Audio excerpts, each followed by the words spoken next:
आज हम आपको एक बहुत ही खास सत्संग सुनाने जा रहे हैं।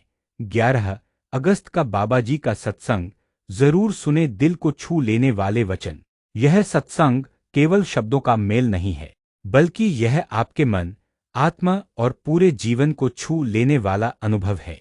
बाबा जी ने इस दिन ऐसे वचन कहे जो हमारे अंदर की गहराई तक उतर जाते हैं और हमें ईश्वर के रास्ते पर चलने की प्रेरणा देते हैं। बाबा जी से निवेदन है कि चैनल को सब्सक्राइब जरूर करें और कमेंट में लिखें अपना शहर का नाम, ताकि हम सब एक दूसरे से जुड़े रहें और प्रेम का यह परिवार और बड़ा होता जाए। भाग एक सत्संग का माहौल और 11 अगस्त की सुबह। 11 अगस्त की सुबह एक विशेष अनुभूति लेकर आई थी। सत्संग स्थल पर हल्की हल्की हवा चल रही थी, आसमान साफ था और संगत के चेहरों पर एक अनोखी चमक दिखाई दे रही थी। हर कोई अपने दिल में एक ही भाव लेकर आया था, आज बाबा जी से वचन सुनने हैं, आज दिल की प्यास बुझानी है। जब बाबा जी मंच पर आए तो एकदम सन्नाटा छा गया। उनकी मुस्कान, उनकी निगाहें और उनकी शांत चाल, सब कुछ मानो यह कह रहा था कि जो भी यहाँ आया है वह खाली हाथ नहीं जाएगा। बाबा जी ने सत्संग की शुरुआत बहुत सरल लेकिन असरदार शब्दों से की। संगत जी, जीवन छोटा है, लेकिन इसे बड़ा बनाने का एक ही तरीका है, इसे प्रेम, सेवा और नाम से भर देना। यह सुनते ही जैसे वातावरण में एक अलग ही ऊर्जा फैल गई। भाग 2 बाबा जी के वचन, प्रेम की असली पहचान। बाबा जी ने कहा, हम प्रेम को अक्सर शब्दों में ढूंढते हैं, लेकिन प्रेम शब्दों में नहीं बल्कि कर्म में होता है। अगर हमारे कर्म में मिठास है, हमारी वाणी में विनम्रता है और हमारे दिल में सेवा है, तो समझो हमने प्रेम पा लिया है। उन्होंने समझाया कि प्रेम केवल इंसानों तक सीमित नहीं है, बल्कि यह हर जीव के लिए होना चाहिए। पशु, पक्षी, पेड़ पौधे और यहाँ तक कि वह भी जो हमें समझ नहीं पाते। बाबा जी ने एक उदाहरण दिया। अगर एक पौधा भी प्यासा है और आप उसे पानी देते हैं तो वह भी प्रेम है। भाग 3 सेवा का असली अर्थ। बाबा जी ने कहा कि सेवा 2 प्रकार की होती है, बाहरी और आंतरिक। बाहरी सेवा में हम अपने शरीर और समय का उपयोग दूसरों की मदद में करते हैं, लेकिन आंतरिक सेवा सबसे ऊंची सेवा है। यह तब होती है जब हम अपने मन को स्वच्छ बनाकर उसे प्रभु के चरणों में अर्पित करते हैं। उन्होंने कहा, अगर मन में अहंकार है तो सेवा अधूरी है। अगर मन में प्रेम है तो एक छोटा सा कार्य भी प्रभु को प्रसन्न कर देता है। भाग 4 नाम का महत्व। बाबा जी ने सत्संग में विशेष रूप से नाम की महिमा पर जोर दिया। उन्होंने कहा, नाम वह चाबी है जिससे आत्मा का दरवाजा खुलता है। बिना नाम के हम संसार के चक्कर में उलझे रहते हैं, लेकिन नाम हमें प्रभु तक पहुंचाने वाला पुल है। उन्होंने सभी संगत से निवेदन किया कि दिन में कुछ समय अवश्य निकालें और ध्यान भजन करें, चाहे परिस्थितियां कैसी भी हों। बाबा जी ने आगे कहा कि अगर जीवन में शांति चाहिए तो हमें अपनी सोच को, अपने कर्मों को और अपने शब्दों को पवित्र करना होगा। उन्होंने एक बहुत सुंदर उदाहरण दिया। अगर हम एक साफ गिलास में मीठा पानी डालते हैं तो वह मीठा ही रहेगा, लेकिन अगर उसी में थोड़ी सी गंदगी डाल दी जाए तो पूरा पानी पीने लायक नहीं रहेगा। ठीक वैसे ही हमारे मन में अगर थोड़ी भी नकारात्मकता, जलन या घृणा है तो वह हमारे पूरे जीवन को प्रभावित कर देती है। बाबा जी ने यह भी कहा कि लोग अक्सर सोचते हैं कि ईश्वर कहीं बाहर है, लेकिन असल में वह हमारे अपने दिल में बैठा है।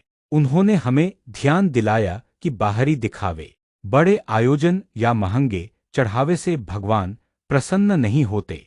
उन्हें प्रसन्न करने के लिए बस एक सच्चा दिल और एक निर्मल आत्मा चाहिए। 11 अगस्त के इस सत्संग में बाबा जी ने करुणा का महत्व भी समझाया। उन्होंने कहा कि अगर हम किसी को माफ नहीं कर सकते तो हम खुद अपने भीतर के द्वार बंद कर रहे हैं। माफी देना केवल सामने वाले के लिए नहीं, बल्कि अपने दिल को बोझ से मुक्त करने के लिए भी जरूरी है। एक समय बाबा जी ने बहुत भावुक होकर कहा, आज मैं आपसे सिर्फ इतना कहता हूं कि अपने जीवन में प्रेम बोना शुरू करो, हर जगह प्रेम का पौधा लगाओ, नफरत, जलन और क्रोध को दूर फेंक दो। उनकी यह बातें सुनकर संगत में बैठे बहुत से लोगों की आंखें भर आईं। कई लोगों ने मन ही मन यह संकल्प लिया कि अब वे अपने घर, अपने मोहल्ले और अपने समाज में केवल प्रेम और भलाई का संदेश फैलाएंगे। बाबा जी ने अंत में यह भी कहा कि जब तक हम अपने जीवन को गुरु के बताए मार्ग पर नहीं ले आते, तब तक हमें असली आनंद नहीं मिलेगा। उन्होंने यह वचन देकर सभी को विदा किया कि आपका हर दिन प्रेम, सेवा और सिमरन से भरा हो, ताकि जब आप पीछे मुड़कर देखें तो आपका दिल कहे, हाँ, मैंने एक अच्छा जीवन जिया। 11 अगस्त का सत्संग आत्मा को झकझोर देने वाले वचन भाग 2। जब बाबा जी ने अपने वचनों में कहा, संगत जी, मन को नियंत्रित करना ही सबसे बड़ा युद्ध है, जो इस युद्ध में जीत गया वही सचमुच विजयी है, तो हॉल में बैठे हर व्यक्ति के भीतर एक अद्भुत शांति और दृढ़ता भर गई।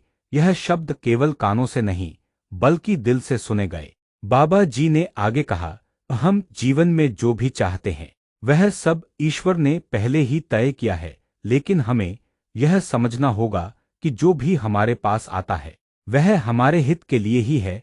कभी शिकायत मत करो बल्कि शुक्रगुजार बनो। संगत के कई सदस्य अपने जीवन के कठिन अनुभवों को याद करते हुए भावुक हो गए। उन्होंने महसूस किया कि कठिन समय में भी एक अदृश्य शक्ति उनका सहारा बनी रही है।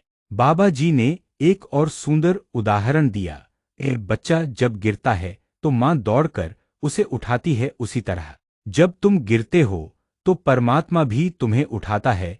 फर्क सिर्फ इतना है कि बच्चा अपनी मां को देख सकता है, लेकिन तुम अपने परमात्मा को नहीं देख पाते। इसलिए विश्वास रखो कि वह हमेशा तुम्हारे साथ है। सत्संग के दौरान वातावरण। 11 अगस्त के सत्संग में वातावरण इतना पवित्र था कि जैसे समय ठहर गया हो। शांति इतनी गहरी थी कि मन के भीतर के विचार भी रुक गए थे। बाहर से आती हल्की हवा और भीतर गूंजते भजन की ध्वनि ने इस अनुभव को और भी मधुर बना दिया। संगत में एक बुजुर्ग दंपति थे जो पहली बार आए थे। उन्होंने बाद में बताया, हमें लगा जैसे हमारी कई सालों से सूखी आत्मा को आज पानी मिल गया हो। बाबा जी का विशेष संदेश। बाबा जी ने अंत में कहा, संगत जी, प्रेम ही वह चाबी है जिससे ईश्वर के दरवाजे खुलते हैं। यदि तुम प्रेम में स्थिर रहोगे तो दुनिया की कोई ताकत तुम्हें ईश्वर से दूर नहीं कर सकती। उन्होंने यह भी कहा कि प्रेम का मतलब केवल मीठे शब्द नहीं है, बल्कि दूसरों की मदद करना, माफ करना और सेवा करना है। जब तुम किसी भूखे को खाना खिलाते हो तो वह भी ईश्वर की पूजा है। बाबा जी ने एक और गहरी बात कही, मनुष्य का सबसे बड़ा धन उसका मन है, और अगर यह मन सच्चे नाम से जुड़ जाए तो फिर कोई गरीबी, कोई दुख, कोई कमी उस व्यक्ति के पास टिक नहीं सकती। उन्होंने यह भी बताया कि आज की भागदौड़ भरी जिंदगी में लोग हर चीज के लिए समय निकाल लेते हैं, लेकिन अपने भीतर बैठने के लिए, ईश्वर के नाम का सिमरन करने के लिए समय नहीं निकाल पाते। बाबा जी के शब्द थे, अगर तुम रोज सिर्फ 10 मिनट भी बैठकर नाम का सिमरन कर लो तो देखना तुम्हारे जीवन में कैसी शांति और संतोष का सागर उमड़ेगा।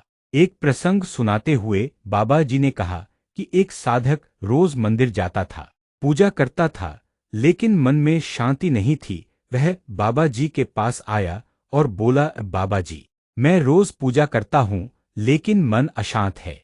तब बाबा जी ने मुस्कुराकर कहा, बेटा, पूजा तो तुम कर रहे हो लेकिन ध्यान कहीं और है। जब तक मन इधर-उधर भटकेगा तब तक पूजा भी अधूरी रहेगी। मन को नाम में टिकाओ, फिर देखना चमत्कार।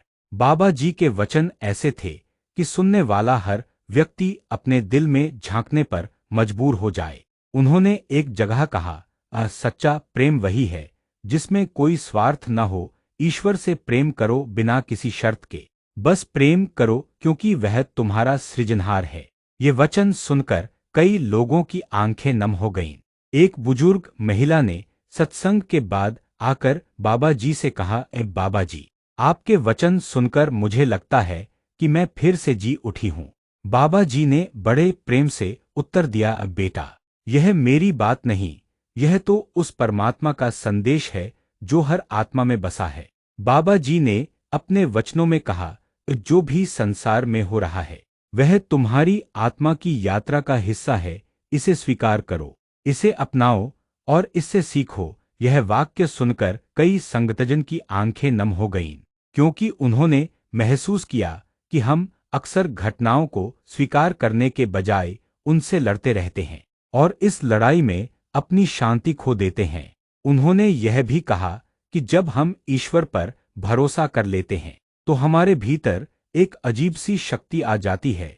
यह शक्ति हमें परिस्थितियों के बीच भी स्थिर रखती है। बाबा जी ने उदाहरण देते हुए कहा, जब एक बच्चा अपने पिता का हाथ पकड़कर चलता है तो वह डरता नहीं कि आगे क्या होगा। उसी तरह जब आत्मा ईश्वर का हाथ थाम लेती है तो फिर जीवन के हर मोड़ पर भरोसा और संतोष बना रहता है।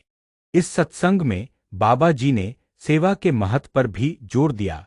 उन्होंने कहा, सेवा केवल मंदिर या संगत में नहीं, बल्कि अपने घर, परिवार, पड़ोस और यहाँ तक कि अजनबियों के लिए भी हो सकती है। जब तुम किसी को मुस्कुराकर देखते हो, किसी की परेशानी सुनते हो या किसी की मदद करते हो तो वह भी सेवा है। बाबा जी के वचनों में एक और बात बहुत गहराई से आई, तुम्हारा मन जितना शांत होगा, तुम्हारी आत्मा उतनी जल्दी ईश्वर से जुड़ पाएगी। उन्होंने बताया कि ध्यान और नाम जप से यह शांति आती है और यह अभ्यास हमें रोजाना करना चाहिए, चाहे वह कुछ ही मिनट क्यों ना हो। संगत में बैठे बुजुर्ग एक दूसरे को कह रहे थे, आज बाबा जी ने दिल की गहराइयों को छू लिया। कई लोगों ने स्वीकार किया कि उन्हें ऐसा लगा जैसे यह सत्संग सीधे उनके लिए था, जैसे बाबा जी उनके जीवन की समस्याओं का हल अपने वचनों में दे रहे हों। संगत जी, बाबा जी के इस 11 अगस्त के सत्संग के वचन हमारे जीवन को बदलने की शक्ति रखते हैं। अगर आपने मन लगाकर सुना होगा तो आपको महसूस हुआ होगा कि हर शब्द जैसे सीधे हमारे दिल में उतरता है। यही है संतों की वाणी का चमत्कार, जो हमें अपने असली घर ईश्वर की ओर खींचती है। अब ये हमारी जिम्मेदारी है कि हम इन वचनों को सिर्फ सुने ही नहीं, बल्कि अपने जीवन में उतारे। रोज नाम जप करें, प्रेम से सेवा करें और सत्संग के रंग में रंगे रहें। बाबा जी हमेशा कहते हैं, बेटा, रास्ता कठिन नहीं है, बस प्रेम और विश्वास बनाए रखो। तो आइए हम सब मिलकर इस प्रेम भरे मार्ग पर आगे बढ़ें। बाबा जी से चैनल को सब्सक्राइब करें और कमेंट में अपना शहर का नाम जरूर लिखें, ताकि हम सब एक दूसरे को पहचान सकें और प्रेम का ये सिलसिला यूं ही चलता रहे। राधा स्वामी जी, अगले सत्संग में फिर मिलेंगे।